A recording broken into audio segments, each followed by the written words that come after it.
along those lines, what are your thoughts about AI and how that's going to shape our sense of self, sense of others, and relationships? As if that's a topic that could be covered in a series of minutes. But what are your top contour, maybe even deeper thoughts about AI? Well, I'm gonna piss a lot of people off, but I'm kind of very concerned about it.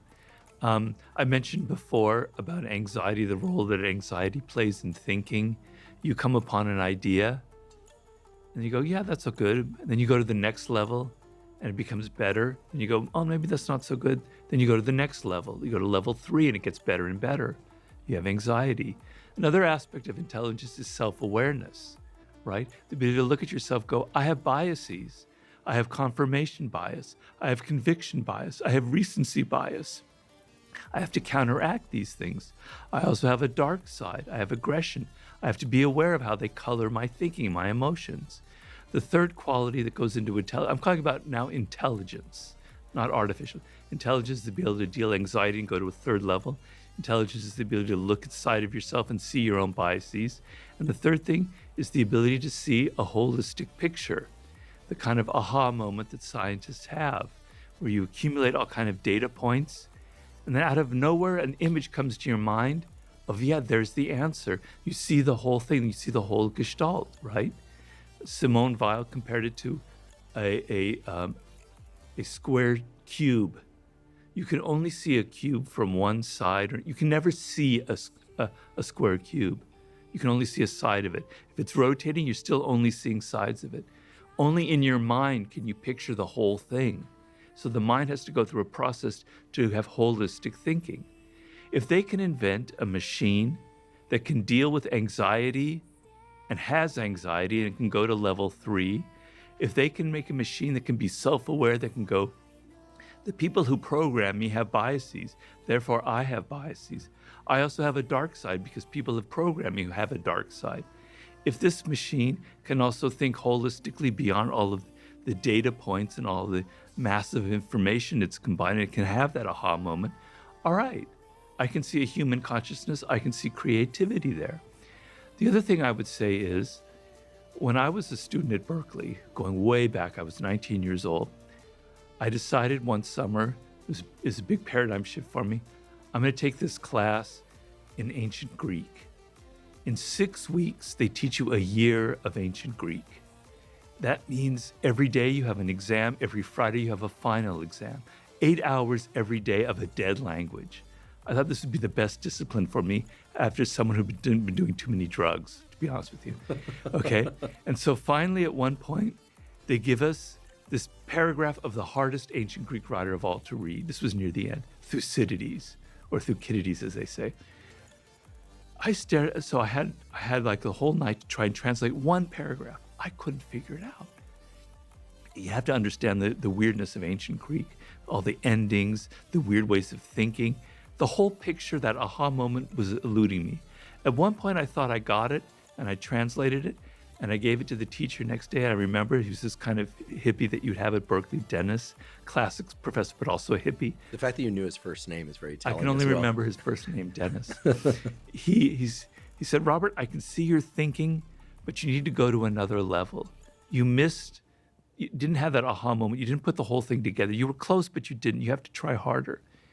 And that stuck in my mind forever. Like, whenever I have a problem, I have to think harder. I have to go to that next level.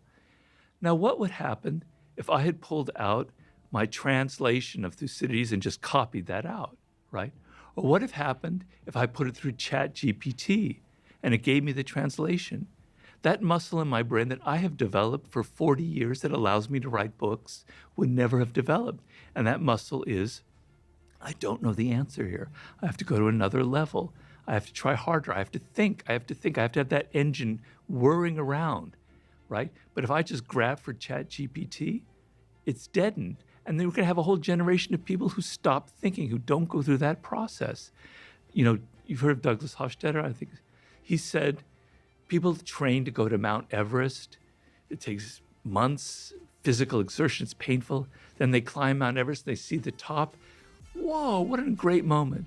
He said ChatGPT would be the equivalent of taking a helicopter to the top of Mount Everest without any of that training and having the same moment.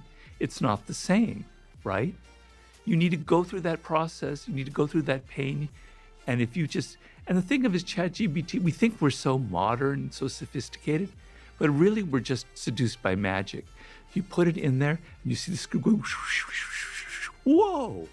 It's like magic. It's like a magician, but it's empty. It's like not your brain functioning, right?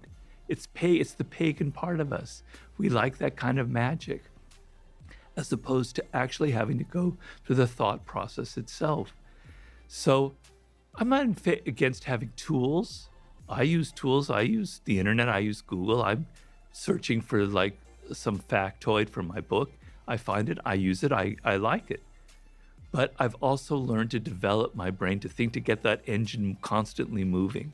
And I'm deeply concerned about people who can't learn a foreign language, who can't master anything, who just immediately grab the first answer that it generates, et cetera, et cetera. I have concerns. I am too. And I was thinking a moment ago that, like some people might hear what you just said and say, oh, well, the same thing was probably said about the automobile. Like how many amazing experiences of walking from one place to another are going to be lost when people start driving from one place to another. But I think a key difference, and this certainly aligns with everything you just said, is that what you're talking about is not just arriving at the same destination. You're saying the destination itself is different when one exerts some effort and experiences some anxiety to get there. So it's not the same as automobile versus horse versus walking versus airplane. Yeah. It's fundamentally different because the journey transforms the outcome. Yeah. Yeah, I'm in agreement with you about many aspects of AI. I'm also excited about it in the context of certain things. I agree with you. It could be a tool, but are we operating the tool, or is the tool operating us, is what I'm talking about. I am concerned a bit too, especially in the context of what we've been talking about for most of today's discussion, about avatars replacing our online personas too much. The avatarization of ourselves is already taking place through filters, through reduction of emotional expression to emojis, through reduction of language to a diminished number of words to explain one's feelings. A prior guest on this podcast, Lisa Feldman Barrett, who's an expert in emotions, talked about how the moment that a culture has a word for a particular subset of anxious feelings. So for instance, she taught me that in Japanese, there's a word for the sadness one experiences when they get a bad haircut. Yeah, I know. And so that normalizes the feeling and leads to feelings of less despair, as opposed to what now many kids especially grew up learning, which I'm anxious, I'm sad, I'm depressed. Yeah. In science we say there are lumpers and there are splitters. And they've been arguing for years about, like, is that one brain structure? Well, if I name those two things next to each other, two different things, not only can I name one after myself, which is what tends to happen, so to speak, but when you have too many lumpers or too many splitters, things are either overly simple or overly complex. That, of course, the right answer, the best use of naming things arrives someplace in the middle. Right. That's how a field progresses. Because if you lump things together too much, a field can't progress. You give yourself the illusion that it's progressing, but it's not progressing. But if you split things up into a million different subcategories, like just even the word adrenaline is also called epinephrine. And it has to do with basically people arguing over who got credit. Crazy, and it's confused people for decades. Yeah, and there's another story there that, and I know far too much about the scientists involved, and there was a love triangle about naming of certain parts of the nervous system. That, people sleeping with other people's partners and love triangles have created more drama of nomenclature in science. I could do a whole hour on this.